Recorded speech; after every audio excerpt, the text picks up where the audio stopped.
¿Qué tal, amigos? Muy bienvenidos un día más a Con Ánimo de Lucro. Ya saben, este espacio de información y análisis económico de confianza.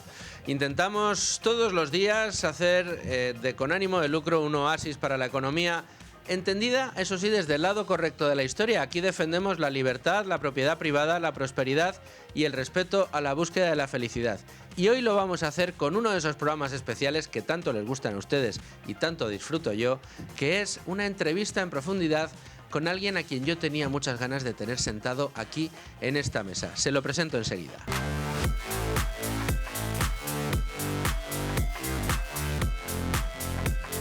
Y si les digo que quien me acompaña en el día de hoy no solo es gestor de fondos en Ant Bank, sino que es divulgador por, vocación propia en asuntos financieros. Ha escrito un libro llamado El inversor conservador, que está editado por Anaya. Fue uno de los libros de finanzas más vendidos en 2021 y además es profesor, entre otros sitios, en el Instituto de Estudios Bursátiles, el IEB, o en nuestros amigos de OMA. Ahí también encontramos a nuestro invitado de hoy. Él se llama Carlos Santiso y yo estoy encantado de saludarle. Carlos, ¿qué tal? Muy bienvenido a Con Ánimo de Lucro. Muchas gracias, un placer estar aquí con vosotros y hola a todos. Bueno, hay que decir que no es especialmente sencillo poder tenerte aquí, porque no resides en Madrid. Eso sí, todos los que te conocemos, cuando dices que voy para allá, te vamos cogiendo unos otros para poder sentarte cada uno de nosotros en nuestro sitio. Sé que has estado hace poco con nuestro gran amigo Luis Alberto Iglesias, con Luigi, con los amigos de Value School, porque llevas dentro esto de la divulgación. Tu trabajo diario es gestionar unos cuantos fondos en Ant Bank, que eso no es moco de pavo, al final es analizar muchísimas compañías, pero siempre que encuentras un ratito tiras de esa vocación, ¿no? Intentas acercar el mundo de las finanzas, de la inversión, hacerlo masticable para aquellos que todavía no han encontrado el hueco para querer descubrir un mundo que les puede cambiar la vida, ¿no? Pues así es, como bien dices, vine de visita para ver a mi amigo Luigi y para venir por aquí, que es todo un placer. Siempre que puedo saco un hueco para este tipo de cosas porque las disfruto, como bien decías, es algo por vocación. Me tomé un parón, digamos, de aproximadamente un año de intervenir menos, porque llevaba unos años que era varias por semana y se me hizo en algún momento demasiado. ¿Se te hizo bola? Sí, digamos que sí, porque al final si juntamos el día a día más, bueno, la familia y todo lo que hay que hacer, pues puede llegar un momento que te sature. Pero a día de hoy ya con muchísimas ganas, desde hace un par de meses vuelvo a estar bastante más activo en todo el tema de divulgación, redes y demás, y encantado de estar por aquí con vosotros. Pues Carlos, creo que tenemos mucha tela que cortar y más alguien como tú que yo ya sé que gestores con un corte como el tuyo, muy centrado en fundamentales, soléis tratar de abstraeros del mundo macro, del ruido de mercados, pero es que ahora mismo el ruido es ensordecedor. Carlos, tenemos absolutamente todo en máximos. Es increíble la cantidad de productos que tenemos en máximos. Los fondos americanos, los índices, mejor dicho, americanos, todos en máximos. En Europa los índices también. El IBEX 35 batiendo todos los récords, pulverizando todas las marcas que había conseguido en el pasado. Pero es que te vas a Bitcoin prácticamente en máximos, te vas al oro prácticamente en máximos. Tenemos todo, materias, hasta la renta fija está dando buenas rentabilidades. Si uno sabe buscar en el high yield o incluso en el investment grade, también existen alternativas que ofrecen buenas rentabilidades. Claro, esto a mí me suena a fiesta, Carlos. Sí. Me suena a borrachera. Y después de la fiesta y la borrachera, hay quien no ha bebido demasiado y puede salir adelante después cuando ya amanece, pero hay otros que tienen que cogerse una resaca monumental, ¿no? ¿Cómo estás viendo tú este momento de mercado, este momento histórico en el que estamos con, como te digo, todo brillando y sin embargo las bases sólidas de macros en los distintos países del mundo desarrollado no presentando la mejor foto precisamente? Pues es muy llamativo. Podríamos decir que está todo en máximos, como indicabas. Lo único que no está en máximos es el dinero.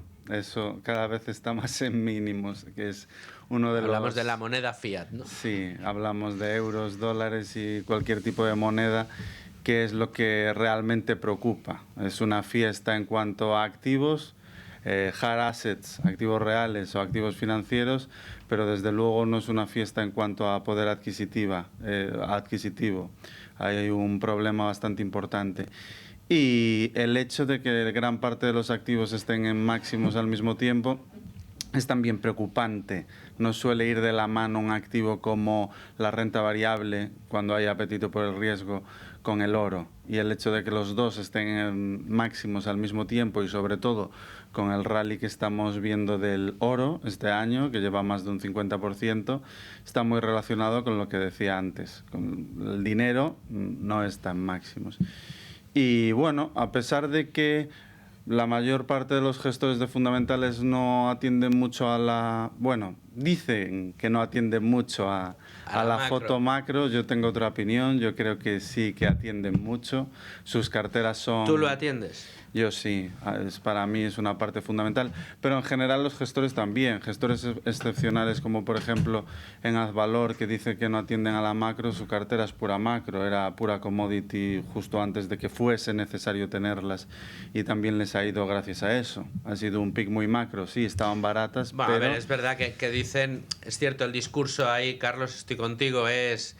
Yo no atiendo al ruido de mercado, yo me fijo en los fundamentales de las compañías, pero al mismo tiempo estás viendo las retóricas de mercado que son las que les empujaron a buscar precisamente en compañías o en activos que estaban denostados, sabiendo o viendo en el análisis que por qué estaban denostados, ¿no? ¿Por qué todo el mundo huye del petróleo? ¿Por qué todo el mundo huye del carbón? ¿Por qué todo el mundo huye de las commodities llamadas fuera del sello ESG? Bueno, pues porque no está de moda, porque dicen que hay que ser ecologista y al mismo tiempo decían, ¿pero van a seguir haciendo falta? Sí. ¿Va a ser necesario que incremente la demanda de crudo, que incremente la demanda de gas, que incremente la demanda de todo este tipo de productos y materias primas? Evidentemente. Con lo cual vamos a invertir en un momento bajo de mercado. Fue un análisis muy value, pero muy sujeto precisamente por esas narrativas macroeconómicas, ¿no? Correcto. Al final es básicamente eso. De forma implícita estás haciendo una apuesta muy macroeconómica que salió muy bien y me parece súper interesante y a la orden del día. Hoy sigue siendo totalmente necesario la apuesta por las materias primas. Mi opinión es que más que revalorizarse las materias primas, el oro, lo que se deprecia, sigo haciendo hincapié, es la moneda, a un ritmo muchísimo más acelerado de lo que refleja la inflación, que no deja de ser pues un indicador pues sesgado por la forma que tiene de medirse, por ser medias ponderadas y por muchísimos aspectos, pero seguro que todos los que nos escuchan tienen la percepción que desde el año 2022 su poder adquisitivo se ha mermado bastante más de lo que indican los indicadores de inflación que nos intentan hacer ver o entender que no está tan mal la cosa, pero realmente está bastante complicada. Esta parte que estás comentando yo creo que tiene muchísima importancia y quiero que profundicemos ahora porque me parece que es un análisis que todavía no está imponiéndose, al menos en el consenso de los grandes especialistas, o si quieres llamarlo de los grandes gurús, pero creo que es la madre del cordero de la que se nos puede venir encima. De hecho, a mí un profesor, precisamente en el IEB, cuando yo estuve haciendo mi acreditación, nos explicaba que un día que tuvo ocasión de asistir a un meeting con banqueros centrales, cuando estaban planeando la salida de la crisis inmobiliaria en los primeros años de la década del 2010, en 2009-2010, lo que comentaron, el resumen que sacó de sus comentarios es: de esta crisis vamos a salir con inflación. Es decir, de esta crisis vamos a inflar el mercado de liquidez y el riesgo que corremos al final del camino es que si nos pasamos de metadona, si nos pasamos de liquidez, si nos pasamos de inundar el mercado de dinero, aquí podemos salir de esta con una hiperinflación, que puede ser uno de los riesgos o no. Ahora hablaremos. Pero quería centrarme en el tema de la inflación y decías tú, la gente nota que desde 2022 su poder adquisitivo ha mermado. Pero cuando miras las estadísticas, Carlos, te das cuenta que 1 de cada 3 españoles confiesa que no entiende bien el concepto de inflación. Si el que lo confiesa es 1 de cada 3, yo me atrevería a subir ese ratio. Porque habrá muchos que digan, no, eso es que suben los precios porque los malditos especuladores quieren ganar más dinero y por eso suben los precios y por eso yo puedo comprar menos. No entienden que las unidades monetarias que tienen en su banco, en su cuenta corriente o en su fajo de la cartera valen menos sistemáticamente. Vamos a tratar de explicar, Carlos, el por qué esto está sucediendo y por qué la gente no quiere enterarse. Bueno, es algo determinante y sobre todo lo vivimos en España y en prácticamente todos los países. Y lejos de calmarse, en mi opinión, se está acelerando en los últimos años. Y lo que sucede es que el punto de inflexión es 2008, como acabas de indicar, es una buena referencia. 2008 supuso una de las mayores crisis económicas de los últimos 100 años y requirió medidas drásticas para reactivar la economía. Esas medidas fue llevar los tipos de interés al 0%. Incluso al negativo, sí. Vivimos una época que ni siquiera se reflejaban los modelos que podía darse, que fue los tipos negativos, algo que era totalmente irracional, lo vivimos, en la que los estados se financiaban cobrando en vez de pagando por financiarse, lo cual es muy llamativo. Y bueno, pues eso nos llevó a la situación actual, que es prácticamente todos los países están en máximos históricos de niveles de deuda. Y el punto no es solo ese, sino que los déficits, que es lo que hace que se incremente año a año la deuda, cada vez se aceleran más. Lejos de contenerse, yo me acuerdo el discurso de hace no muchos años de la austeridad europea, intentar imponer cuadrar las cuentas, eso ya está fuera de toda discusión. Ahora ya lo que está encima de la mesa es una expansión de gasto. Expansión de gasto y una mayor flexibilidad, que Alemania, que siempre ha sido el más fuerte con su discurso, incluso está cambiando y es tremendamente peligroso. No solo sucede en Europa, sino que en todos los países. Estados Unidos lleva desde el año 2020 con déficits solo vistos en la Segunda Guerra Mundial y en el COVID y en 2008, pero con déficits con la economía en expansión, equivalentes a los de esos años.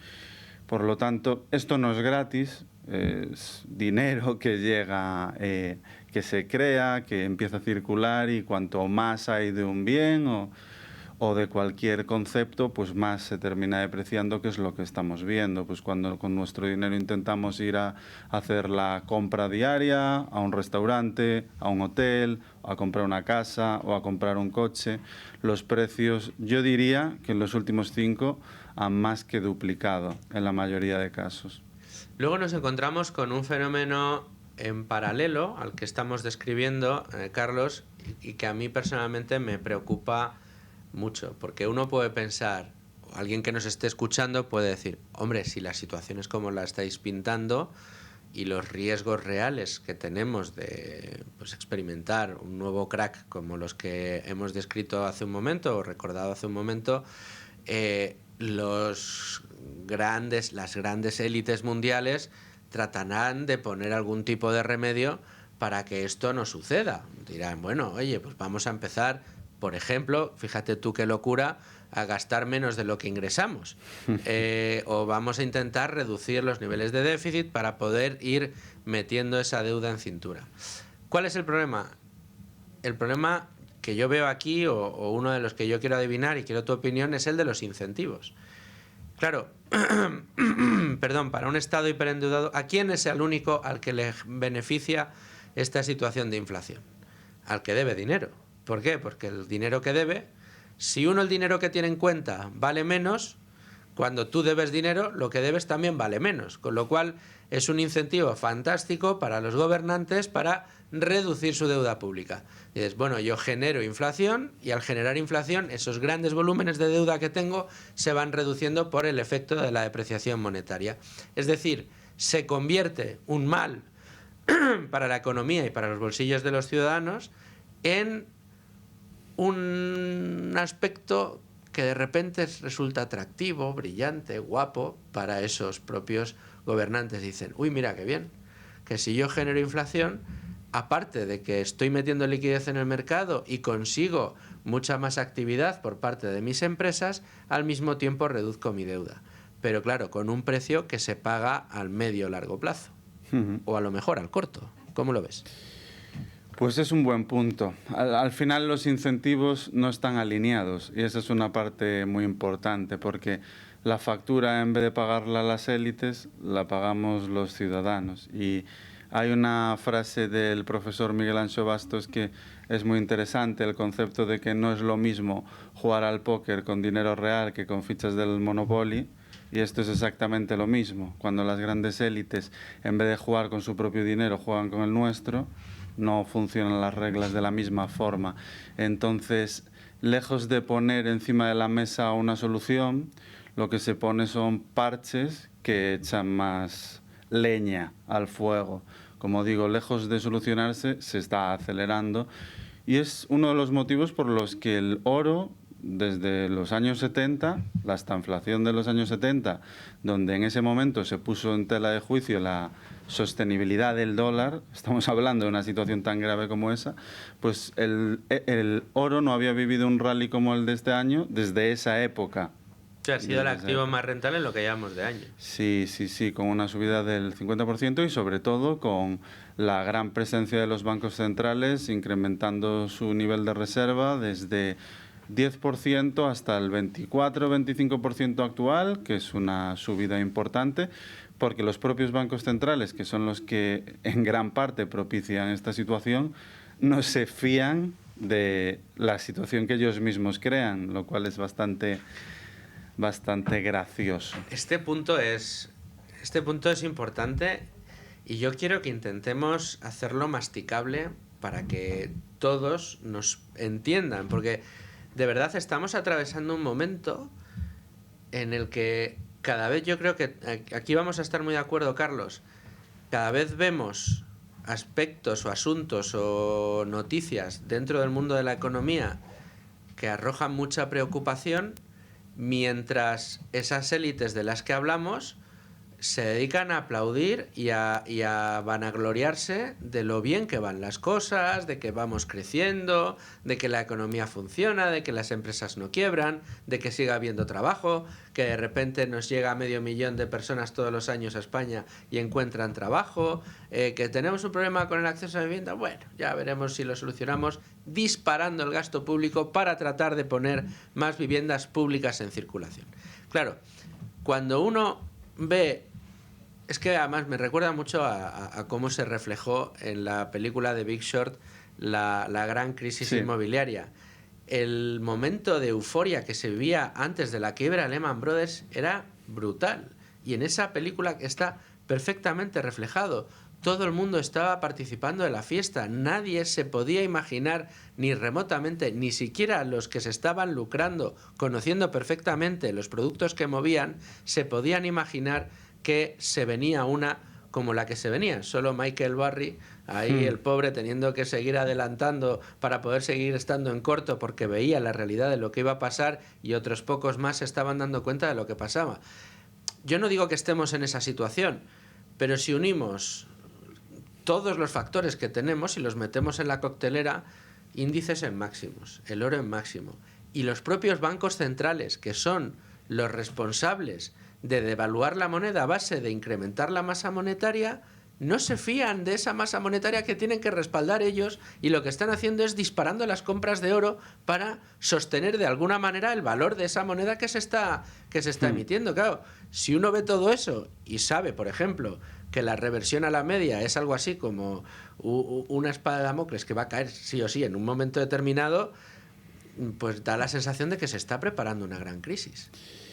Es una situación complicada, muy diferente a la de 2008, porque en el caso de 2008 la situación de inmobiliario era era una burbuja gigantesca, pero en cambio la situación de otros mercados como renta variable, mercados privados, mercado de deuda, no era tan extrema. De hecho, no era ni siquiera de burbuja. El SP500, yo creo que en el año 2008 cotizaba 17, 18 veces beneficios y su media es 17. No era algo dramático y los excesos, desde luego, que no eran como los que estamos viendo hoy en día, que pues tenemos el SP500 cotizando a los múltiplos que cotizaban el año 2000.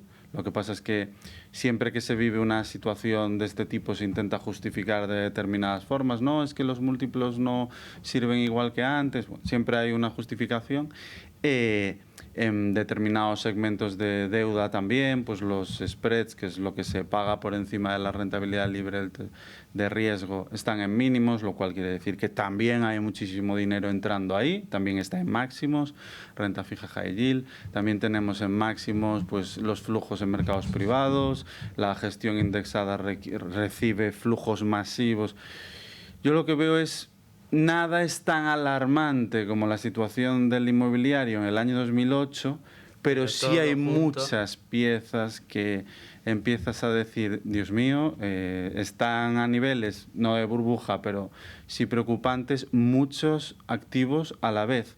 El único que no me preocupa es el oro, por la situación que comentábamos antes. Puede que la subida del año hubiese sido demasiado vertical porque se sumó el inversor retail. Hay muchísimo apetito por el riesgo en el inversor retail, cada vez hay más especulación, ¿no? Supongo que tú verás como amigos tuyos que hace 3 años no hablaban nada de inversión, hoy en día todos son expertos en inversión y hacen apuestas. Bueno, ojalá, pero el problema es que no te dicen, no, te dicen, oye, que me he comprado oro, o lo peor, me he metido en el mundo de las criptos. Claro. Y de repente te dicen, he metido todo mi patrimonio en el mundo de las criptos. ¿En cuál? Bueno, no sé, en un montón. Dices, pues Dios mío de mi vida. Eso cada vez es más habitual y eso sí que es una señal de burbuja, donde pues precisamente las generaciones más jóvenes, los de 13, 15 años, ganan más dinero que los gestores profesionales, invirtiendo en criptomonedas, eso está a la orden del día.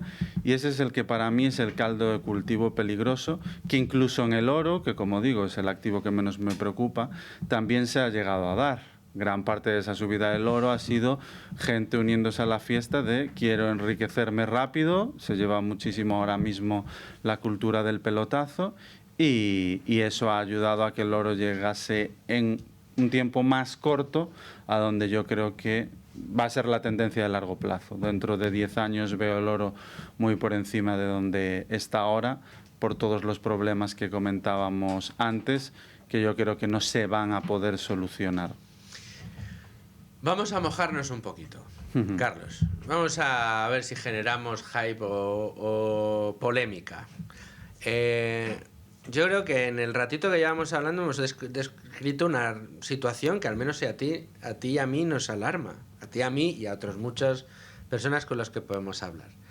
Nos alarma por todos los motivos que acabamos de dar. Y habrá alguno que dé con este podcast y diga, estos están locos, pero está todo esto maravilloso, pero si llevo 4 whiskies y todavía no me he emborrachado, ¿no? Está todo en una situación muy buena y estos están agoreros diciendo que esto se va a acabar. ¿Crees que se va a producir una reversión a la media? ¿Crees que podemos estar en el preámbulo de una situación crítica? Yo pienso en las siguientes cosas, Carlos, y tú me corriges o me dices tu opinión. Yo pienso que mañana se descubre un competidor de Nvidia, que pueda ser Alphabet, que pueda ser Apple, o que pueda ser un desarrollador desconocido, que de repente presenta chips mucho más eficientes, mucho más potentes e infinitamente más baratos de los que tiene Nvidia. Ese día Nvidia, si estamos haciendo hipótesis, ¿no? Ese día Nvidia cae a plomo y arrastra al S&P 500 de una manera brutal. Puede desatar una situación de pánico. Una situación de pánico que puede llegar a arrastrar, como pasó en la crisis de las .com, a de repente decir, oye, a lo mejor todo lo que pensábamos que iba a traer la IA a todas estas empresas que han crecido al calor de la IA, pues no está tan seguro. Fijaos, si Nvidia, que era la gran campeona, ahora cae, pueden caer las demás. Y de repente se desata el pánico en los mercados y las 7 magníficas caen, todo lo que tiene que ver con IA cae y el mercado se desploma un 60 o un 70%. Mercado americano. Si el mercado americano se desploma un 60-70%, empezamos a ver una reacción en cadena. Empezamos a ver todavía más dudas sobre el dólar, que ya las hay y muchas. El dólar empieza a volver a Estados Unidos porque la gente prefiere refugiarse en oro y no en dólares. La inflación en Estados Unidos se dispara y la Reserva Federal se ve obligada a hacerse un Walker y subir al 12 o el 13% los tipos de interés. Estoy poniendo un escenario muy feo, pero que yo creo que es una hipótesis plausible. Ahora me dirás tú no o sí o todo lo contrario. Pero imaginemos el efecto en cadena que podría desencadenar algo que a mí me parece que sería lo natural, que es que de repente una empresa como Alphabet o Apple diga, estoy harto de tener que pagar el sobrecoste que me pone Nvidia por los chips porque es el único que los tiene. Entonces, que lleven años desarrollando una tecnología para poder ofrecer un producto mejor a mejor precio, que es lo que al final hace el mercado. En el momento en que eso aparezca, Nvidia cae y produce esa reacción en cadena. No sé si puede ser esa un desencadenante de la crisis, pero hay tantos alfileres que, como los despinches de la situación actual, puede provocar esa reacción en cadena, que yo personalmente sí creo. Yo no soy nadie, evidentemente, no soy ni un gurú ni un gran analista, pero sí creo que la situación está perfectamente diseñada ahora mismo para que cualquier alfilercito que se vaya del corcho haga que todos los hilos se caigan. ¿Qué opinas sobre esto? Pues es una muy buena hipótesis. Yo diría que una de las claves de todo esto es el S&P, como decía antes, cotiza unas 26 veces beneficios. O sea, su media está en unas 17 veces Sí. beneficios, está cotizando a 26 veces beneficios. Máximo histórico. Máximo histórico con las .com. Eso tiene unas implicaciones, que es que todo está price to perfection, es decir, todo tiene que salir perfecto para que se sostenga, por lo cual un escenario como el que tú comentas puede darse. Sí que es cierto que yo creo que el tema de la inteligencia artificial es una revolución como en su día fue Internet, está al nivel y creo que lo que está por venir va a ser aún más fuerte. Pero bueno, la tecnología siempre evoluciona muy, muy rápido y esa hipótesis de que alguien empiece a desarrollar siempre puede darse en el mundo tecnológico.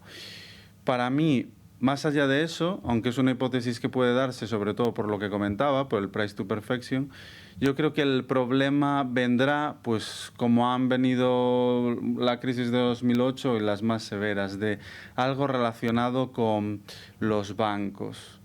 Hay varios riesgos importantes debajo de la alfombra. Uno ya se materializó en parte, no a lo grande, pero sí en parte, hace no demasiado, cuando hubo la oleada de quiebras y problemas en bancos regionales, todo lo del Silicon Valley Bank.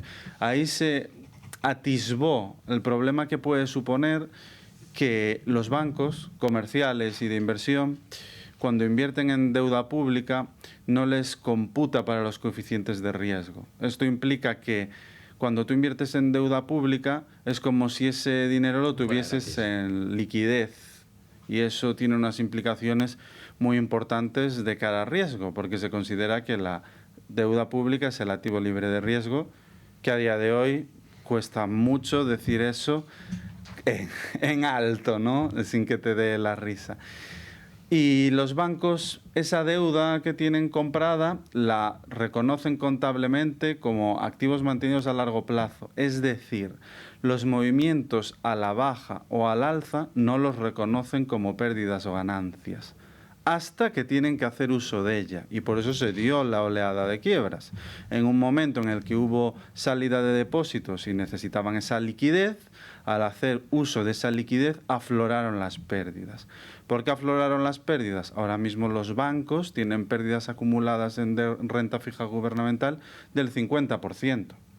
Es lo que ha caído. La renta fija gubernamental americana, la alemana, la francesa. Pero no la tienen reconocida en balance. La mayoría no la tienen reconocida en balance.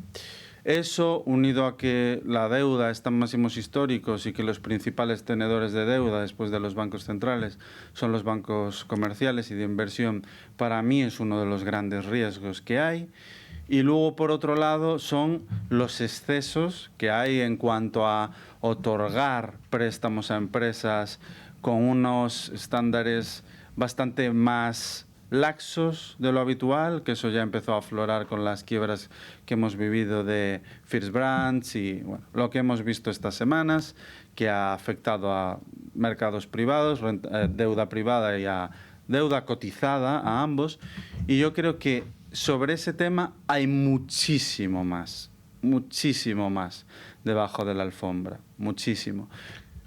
Yo ahí, hace unos años escribí un par de artículos y participé en un par de programas, perdón por la autocita, pero sí que cuando comprendí el funcionamiento de los quantitative easing de los bancos centrales, en esos momentos en los que querían inundar los mercados de liquidez, como se solía decir, tú puedes arrimar el caballo al estanque y llenarle el estanque cada vez de más agua, pero si el caballo no tiene hambre, no tiene sed, no va a beber, ¿no? Era, pues había que llenarlo y acercar a los caballos a la liquidez hasta que empezaron a querer beber y empezaron a querer montar. En aquellos momentos, con la renta fija en unos volúmenes tan altos, o sea, tan abundante pero tampoco rentable, lo que hicieron muchos bancos fue, como tú dices, adquirir esa deuda pero no meterla en balance, sino tenerla a largo plazo. Y con esa deuda se compusieron muchos productos que se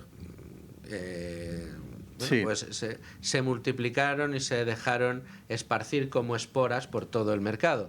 Ahí estaban los créditos garantizados. Era una manera de ofrecer algo más de rentabilidad con productos basados en renta fija, los famosos productos híbridos. Los fondos garantizados siempre tenían por debajo un bono gubernamental. Sí. Entonces, este tipo de productos, como bien decías, hay mucho debajo de la alfombra. ¿Por qué? Pues porque se distribuyeron en unas cantidades enormes entre inversores aversos al riesgo, pero que querían algo de rentabilidad, con lo cual se componían este tipo de productos.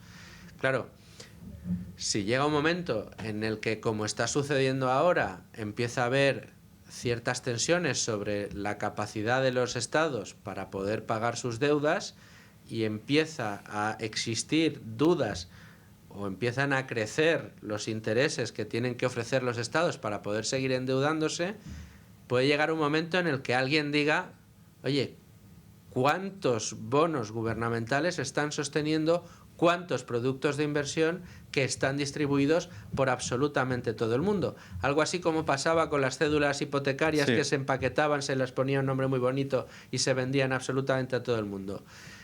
Si llega un día en el que se ve que el rey está desnudo y que esos productos, lo que tenían por debajo, realmente no vale nada o nunca se va a llegar a pagar, de nuevo, podríamos llegar a ver un efecto dominó, ¿no? Sí, sin duda. El tener debajo de la alfombra todo ese tipo de cosas y que nos hemos tirado 10 años enchufando ese tipo de cosas, sí, en el mercado. Es como comentábamos antes, el cóctel de muchas cosas, de la renta fija gubernamental, de todos, a día de hoy, en el año 2025, la presencia del inversor minorista, del inversor retail en la inversión es muchísimo más elevada de lo que era antes de 2008 y, por desgracia, el comportamiento del inversor minorista no suele ser el apropiado. Suelen vender en los peores momentos y subirse comprar en los peores. Y comprar en los peores. Eso lo que puede hacer es, si sale alguno de los aspectos que estamos mencionando, algún problema con ser demasiado laxo a la hora de otorgar deuda por parte de los estados o por las empresas privadas, o que salga algún banco que tenga algo muy feo por debajo y quiebre, como pasó con Lehman. cualquier evento de este tipo, que es lo que se denomina cisne negro, el caldo de cultivo que hay de la presencia del inversor retail en prácticamente todas las esquinas de la inversión hace que los movimientos se puedan acelerar mucho más. Si a eso sumamos un aspecto que se menciona muy poco, porque ya es tan mainstream que nadie habla de ello, que es que la gestión pasiva es ya más grande que la gestión activa. Ya tiene un peso mayor y eso tiene unas implicaciones muy fuertes. Cuando entra dinero en gestión pasiva, lo que se hace es, pues entra dinero en el SP500 y ese dinero lo invertimos en las empresas que más peso tienen en el SP500 porque se compra por ponderación, ¿no? Cuanto más pesa, más compramos. Eso es una rueda que se alimenta día tras día. Entra más dinero de gestión pasiva, compramos más. Pero en el lado contrario, si sucede un evento de cualquier tipo, como los que mencionábamos antes, un cisne negro relacionado con ello, hace que a la baja también se aceleren los procesos de venta, porque cada vez que salga un euro de gestión pasiva hay que vender en la misma proporción, es decir, vender más de las que más pesan. Se aceleran los movimientos al alza, como estamos viendo, y se aceleran los movimientos a la baja, que de momento no lo hemos visto, porque gran parte de los inversores que están invertidos hoy en día son inversores que empezaron a invertir hace 5, 6, 7 años. No han vivido ninguna crisis de verdad. Muchos vivieron la crisis del COVID, que no fue una crisis real, porque el periodo de recuperación de la crisis del COVID cayó la renta variable un 35% y en cosa de 6 meses ya había recuperado. Pero eso no es lo normal. Lo normal en una crisis es un periodo de 5 años de media donde estás perdiendo dinero y donde tras 6-12 meses en pérdidas del 30, 40, 50%, todos los periódicos hablan de apocalipsis y lo que es más importante, tu situación familiar, amigos, en la empresa en la que trabajas también es tremendamente apocalíptica. Y eso, visto con perspectiva, no parece tan grave, pero vivido sí que genera una situación de mucha gente venderá en el peor momento y ahora mismo pues los ingredientes son muchísimo más peligrosos de lo que eran en el año 2008 por una mucho mayor presencia del inversor retail. Esto es muy importante y lo que acabas de hacer es dar un titular. Y tu titular es que los ingredientes que tenemos hoy encima de la mesa metidos en la coctelera son potencialmente más peligrosos de los ingredientes que había cuando estalló la crisis de 2008. ¿Eso es lo que acabas de decir? Podríamos decir que sí, por sobre todo todos los aspectos relacionados con la presencia de inversores que llevan poco tiempo invertidos en mercados. Es decir, que aquí uno de los aspectos que más nos gusta tratar en Tu dinero nunca duerme, por ejemplo, que son los sesgos conductuales, pueden tener una situación determinante si aparece un cisne negro por todos los aspectos que estabas comentando, ¿no? Tanta presencia de inversor retail que de repente ve el apocalipsis a 2 pasos.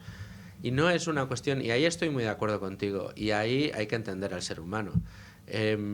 Fíjate, nos comentó, ahora no recuerdo si off the record o on the record, me perdonará, el propio Vicente Baró, no sé si le conoces, sí. El CEO de Finet, un amigo de este programa que participa en nuestros cursos para aprender a invertir que tenemos con la comunidad de locos de Wall Street, y ya participa también Finet, él como profesor. Vicente Baró, a mí siempre me gusta recordar que él se escribió una carta en momentos de bonanza para el día que fueran mal los mercados, antes de tomar ningún tipo de decisión, leerla y recordarse los fundamentales y recordarse que las crisis suceden pero terminan pasando, que además suelen ser momentos de oportunidad para incluso si tienes algún activo por ahí que tenías y andas con algo de liquidez, puedes llegar a invertir. Pero al mismo tiempo, en una conversación, no recuerdo, ya te digo, si era durante un programa o después de un programa con él, decía, no, si yo me escribí la carta y me ha resultado muy útil en muchas ocasiones, dice, y como la publiqué y está en el blog que en su día hacía, mucha gente me ha dicho que le ha venido muy bien para momentos de zozobra, pero dice, pero es que en la crisis de 2010 a 2012, 2013, acumulaba mi cartera unas pérdidas horrorosas y me decía, y yo recuerdo una conversación con mi familia diciendo, no sé si nos hemos equivocado o no, si es el final de la economía tal y como la conocemos hasta hoy, pues a lo mejor hemos perdido prácticamente todo el patrimonio o una parte muy importante de nuestro patrimonio. Vamos a tener que encajar unas pérdidas horribles. Dice, gracias a Dios no toqué nada y me hice caso de lo que me había escrito,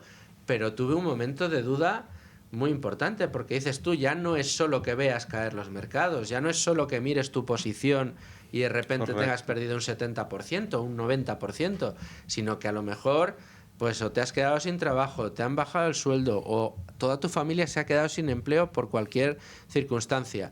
Entonces, claro, todo el entorno que te rodea te invita a pensar que todo ha terminado y es en ese momento en el que generalmente le das al botón de venta. Y eso sucede en un hogar, en otro hogar, en otro hogar, en otro hogar y se forma de nuevo un efecto en cadena que puede generar unos problemas importantísimos en el largo plazo. Pero el que todavía aguante este podcast, que llevamos, este programa que llevamos casi una hora comentando, Carlos puede pensar que somos unos agoreros. Hay que decir que estamos hablando de hipótesis. Sí. Pero es verdad que si uno levanta un poco la cámara y trata de ver todo el escenario conjunto, tú te asustas. Uh-huh. Me parece muy buena la anécdota porque refleja algo que la mucha Vicente gente... dices, ¿no? Sí, la de Vicente es muy buena porque refleja lo que la mayoría de la gente no se para a pensar y no se cree, que es que cuando realmente hay problemas serios, cualquier persona, hablo inversor retail, es más dado a que le ocurra eso, pero a todos nos sucede, incluso a los inversores profesionales. La parte emocional de la inversión, siempre digo, es la más compleja. Y es imposible abstraerse cuando estás en medio de una recesión, perdiendo la mitad de tu patrimonio en las inversiones que tienes, con toda la situación que te rodea, toda la narrativa, todo el negativismo que hay alrededor. Es imposible abstraerse de eso. Por eso, a pesar de que sí pueda sonar agorero, yo aún así soy partidario de invertir. Es más, tengo todo mi patrimonio invertido, a pesar de toda esta narrativa que cuento. Pero lo importante aquí es invertir en base a un perfil de riesgo que en esa situación no te haga pasarlo mal. Este es el punto. Para mucha gente, pues si en una recesión tiene una pérdida en su patrimonio del 20%, lo va a pasar mal. Evidentemente a nadie le gusta ver una pérdida del 20%, pero no es algo crítico. No le va a quitar el sueño, no va a verse en una situación extrema. En cambio, la mayor parte de las personas y familias, si ven una pérdida del 50%, es decir, si han visto evaporado la mitad de todo el trabajo de su vida, su patrimonio, en cuestión de un año, sí que les puede llevar a tomar decisiones malas, que eso es lo que determina la evolución en la inversión. Por eso para mí, a pesar de tener una visión negativa, hay que estar siempre invertido, siempre, pero con un riesgo que te permita, cuando vengan las cosas mal dadas, porque en algún momento vendrán, no sé si será este año, dentro de 2, de 3, de 4, de 5, lo desconozco, es prácticamente imposible, por no decir imposible, predecir eso, y la película que decías antes de The Big Short lo ejemplifica muy bien. Él se anticipó años y recibía amenazas de muerte a pesar de haber dado en el clavo. Es una película que ejemplifica lo complicado que es hacer predicciones. Por eso, para mí, la clave es eso. Tiene un momento esa película en la que Barry sale de la oficina, a última hora solo queda un becario y después de ya recibir las amenazas de tener que poner no sé cuánto dinero para poder mantener las posiciones cortas, etcétera,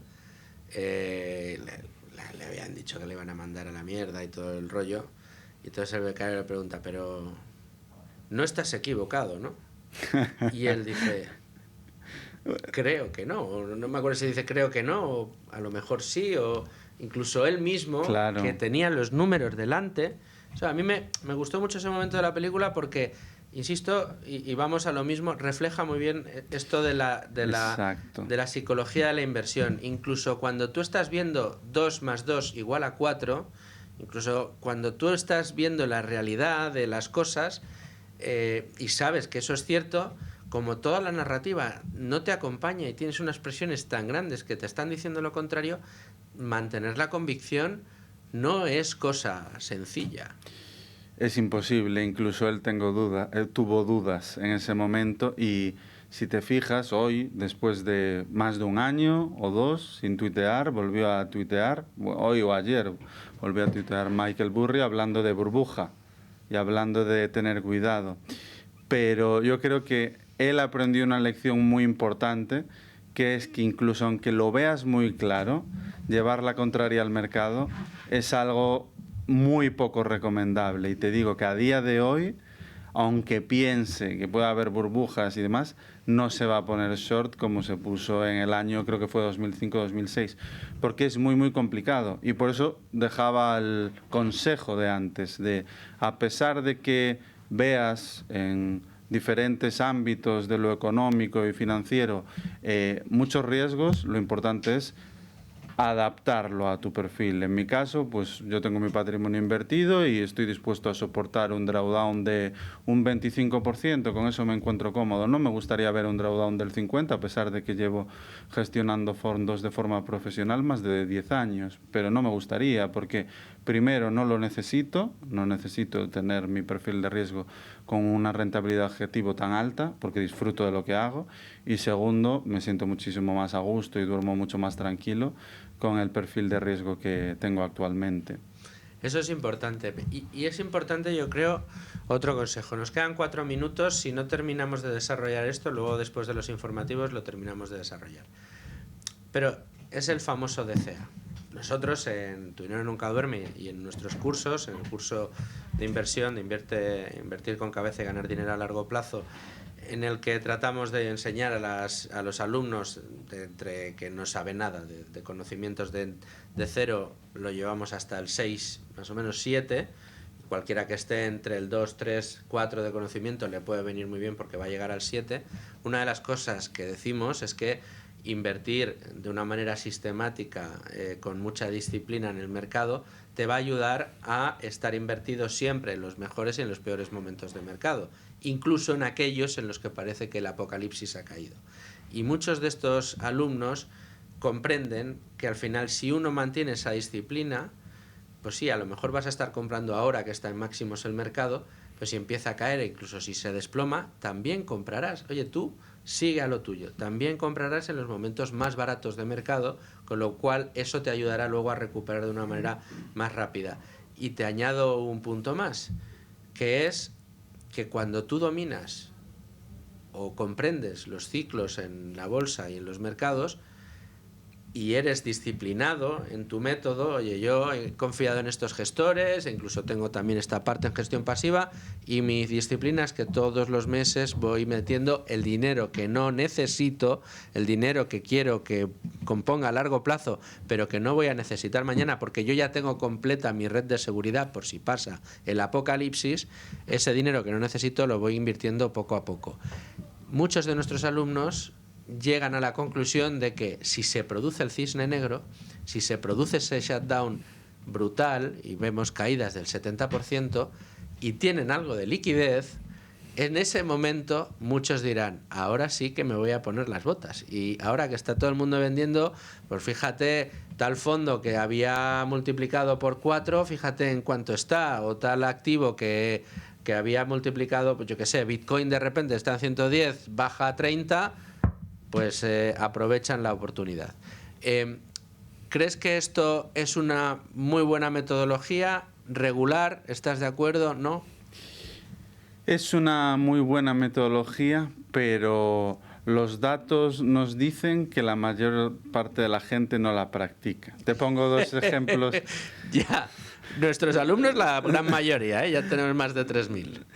Te pongo dos ejemplos muy de actualidad. Ponme un ejemplo... No, no me pongas ninguno. Guárdatelos, piénsalos, no te olvides de ellos porque nos tenemos que ir a los servicios informativos de Es Radio. ¿Qué podcast nos está quedando?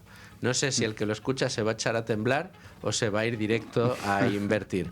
Vamos a concluir con esos dos ejemplos a la vuelta de los servicios informativos. Escuchamos las noticias, volvemos y continuamos con este podcast que estoy disfrutando muchísimo. Y sin más dilación, después de escuchar a nuestros compañeros de los servicios informativos, vamos a continuar con este programa, este podcast con Carlos Santiso, que nos acompaña, gestor de fondos de Ambank, profesor en el IEB, profesor en OMA, analista de la situación que tenemos, divulgador financiero por vocación y... Carlos, nos está quedando un podcast un poquito pesimista, ¿no? Sí, bueno. Pero no me parece mal, ¿eh? El mensaje de fondo... Porque un pesimista es un optimista bien informado, normalmente. El telón de fondo es que hay que invertir. Entonces ahí hay cierto optimismo. Pero sí que teniendo en cuenta pues la situación actual.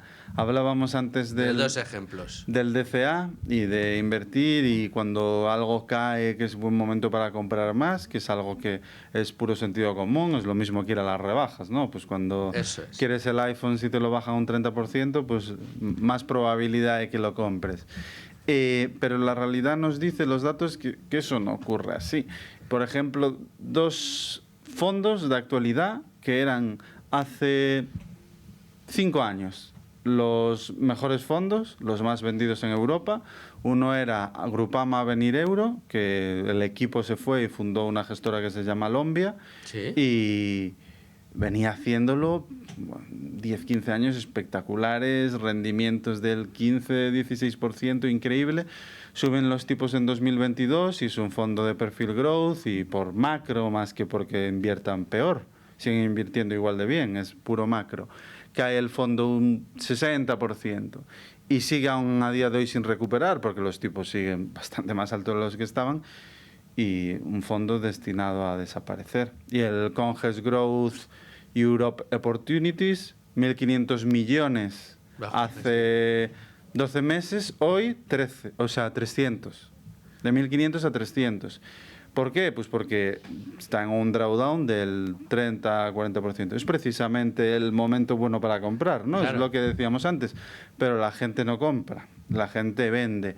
Es cierto que pues alumnos como los que tenéis y gente bien informada compran, pero son minoría. Claro. La realidad es que la gran parte de los inversores, cuando es el mejor momento de comprar, venden, y cuando es el mejor momento para vender, compran. Es el aprendizaje que dejan estos dos fondos y el aprendizaje que nos dicen mismo los flujos. Tú si ves los flujos de entrada en un ETF del S&P 500 en el año 2008, después de la crisis, y en el año 2007, sobra decir cuándo está entrando dinero y cuándo sale, ¿no? Pues por desgracia, aunque es un aprendizaje muy sencillo y que encaja muy fácil con la forma de pensar del ser humano, no lo llevamos a la práctica. Es el único campo donde no nos gusta comprar barato, nos gusta comprar caro. Es muy curioso, pero a mí cada día me sorprende más, porque yo veo ese comportamiento en inversores que conocen el mercado, que conocen el funcionamiento del mercado. Pero nadie está exento a sentir pánico, que le tiemblen las piernas cuando de repente las narrativas se complementan. Entonces, claro, si de repente, volvamos a las hipótesis, ¿no, Carlos? De repente sucede la hipótesis de Nvidia. De repente la gente, eso provoca que pierda la esperanza o la confianza en Estados Unidos como gran economía hegemónica mundial. Con lo cual se empieza a percibir que el dólar deja de ser moneda de reserva mundial. Con lo cual los dólares empiezan a volver a Estados Unidos. Entonces, ¿qué puede pensar un inversor retail, incluso siendo uno de los más informados o uno de los alumnos de nuestro curso? Lo que pensó Vicente Baró cuando habló con su mujer. Dios mío, la narrativa que yo conocía hasta ahora se ha terminado. Ya Estados Unidos no es el país hegemónico. Ahora el país hegemónico, pues qué sé yo. Europa no va a ser el continente hegemónico, yo creo, que salvo que la burocracia sea lo que salve a la humanidad, pero que no sé, no tiene pinta.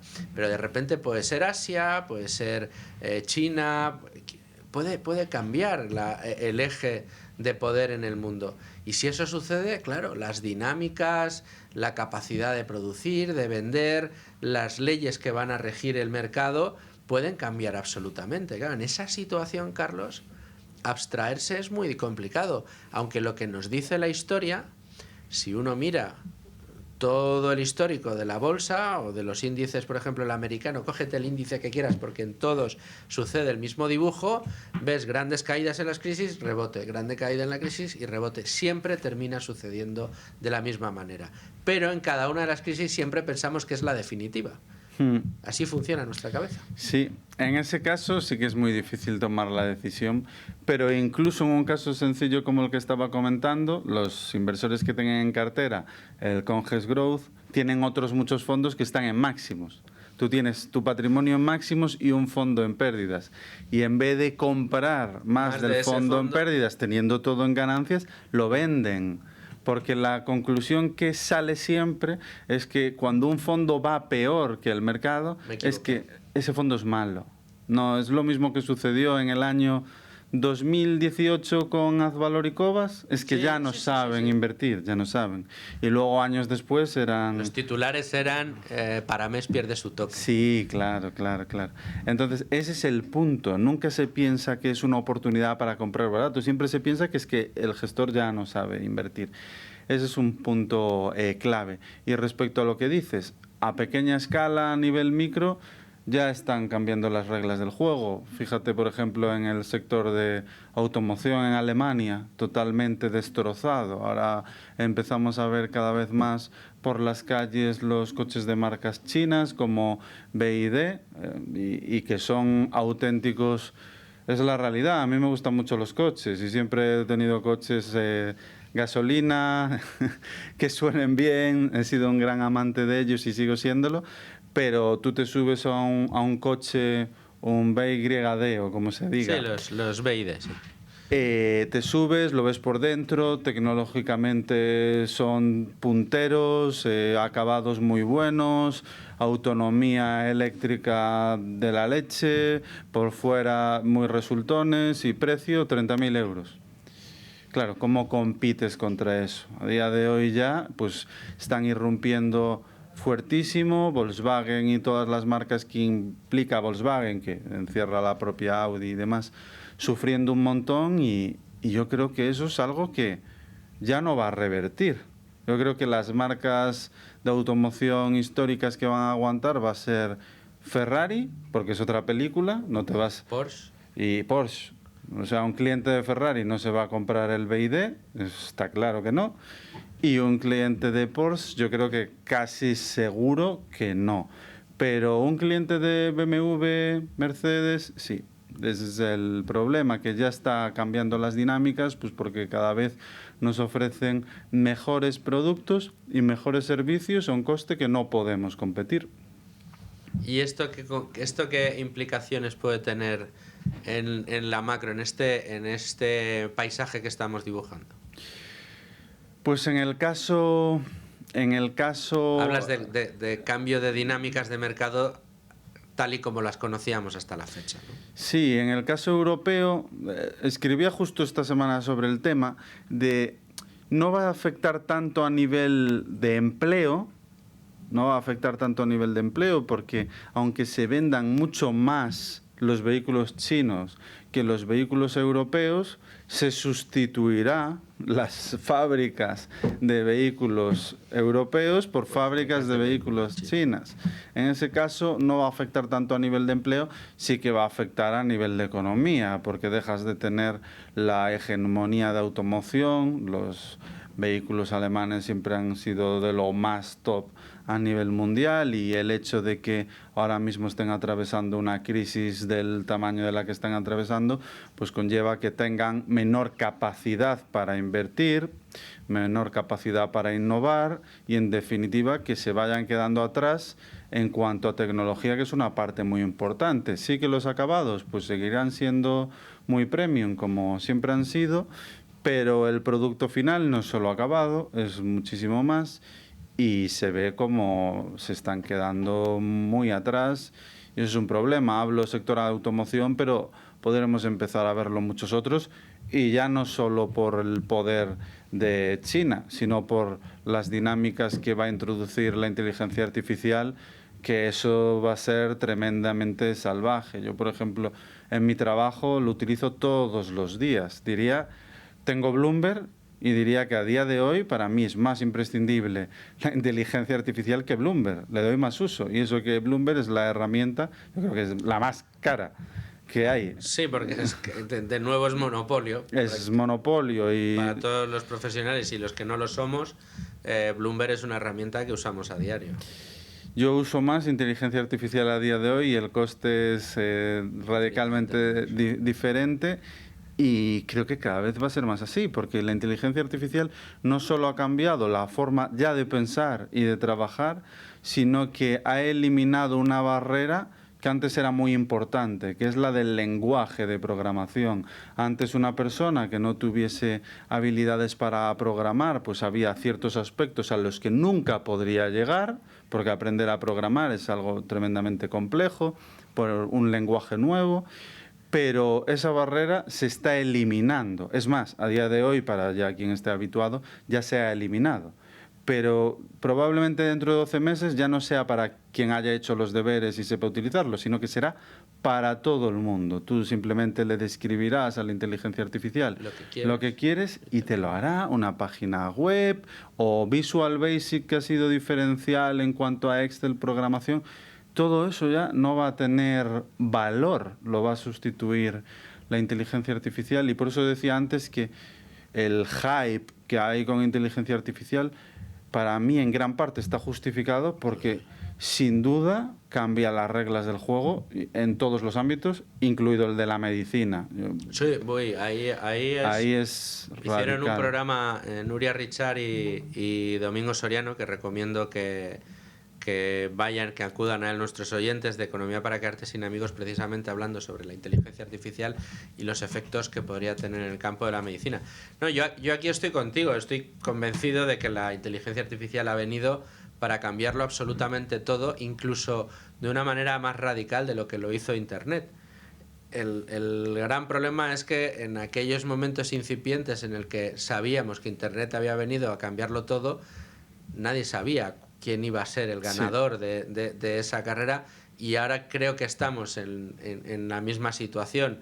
Uno no sabe quién va a ser el Amazon del futuro, el Alphabet del futuro, ¿no? Nunca sabemos quién va a ser capaz de aglutinar o de utilizar Internet para convertirse en el gran campeón.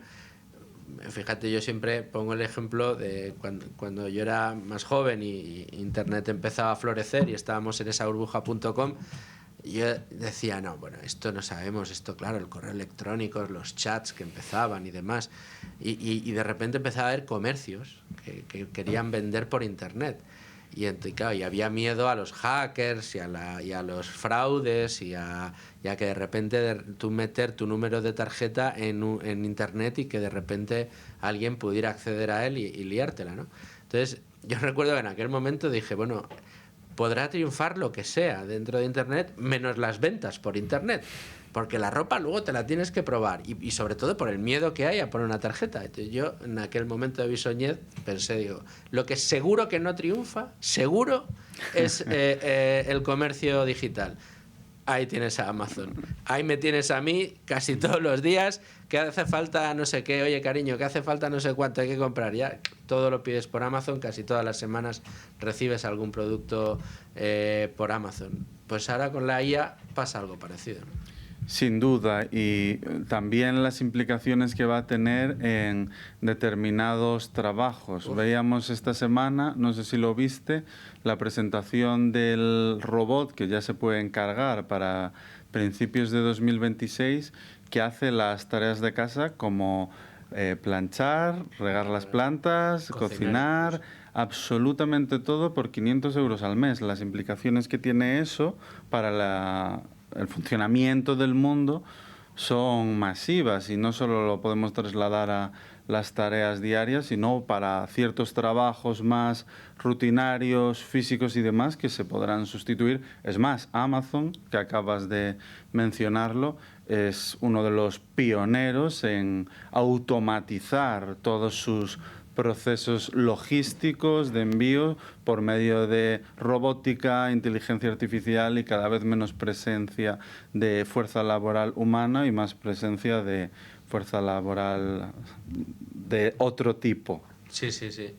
De otro tipo que también tendrá su coste, pero que no se va a cansar, que no, como mucho, pues perderá la batería, habrá que enchufarlo. La verdad que sí es cierto que estamos en el preámbulo de un cambio enorme, no sabemos hasta qué punto llegará. Yo, por ejemplo, que también soy muy amante de los coches, diría yo que un vicioso, lo que pasa es que no tengo acceso a determinados coches que ya me gustaría. También estoy muy pendiente de todo lo que tiene que ver con la conducción autónoma, ¿no? Y me gusta mucho leer sobre ese tema y escuchar también a gestores que están invirtiendo en este tipo, en productos que tienen que ver con la conducción autónoma. Y el otro día, cuando iba por la M30, gracias al cielo no tuve un accidente, porque había muchos coches parados en una incorporación, yo iba al lado y un coche se le ocurrió salir justo sin mirar en el momento en el que yo estaba pasando. Tuve, sin mirar yo, que girar a la izquierda y cambiarme de carril para no comérmelo, porque no me daba tiempo, es que no miró y había salido. Y la furgoneta que tenía a mi izquierda hizo lo mismo que yo. O sea, gracias al cielo no tuvimos un accidente. Esto pasó hace solo unos días. Es una situación que en Madrid probablemente mucha gente de la que nos oiga dirá, pues a mí me pasa eso 1000 veces. Claro, si tú dices, yo en ese momento pensé, si todos los coches que estamos ahora mismo circulando por la M30 estuvieran circulando con inteligencia artificial, con conducción autónoma, esto que a mí me ha pasado no hubiera pasado. Con prácticamente total seguridad.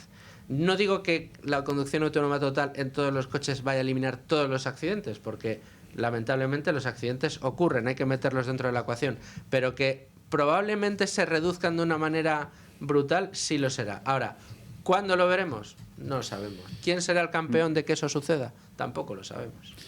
Sin ninguna duda van a reducirse drásticamente los accidentes. Eso es, pero vamos, más que demostrado, porque es un ingrediente que va a hacer que la eficiencia sea mucho mayor.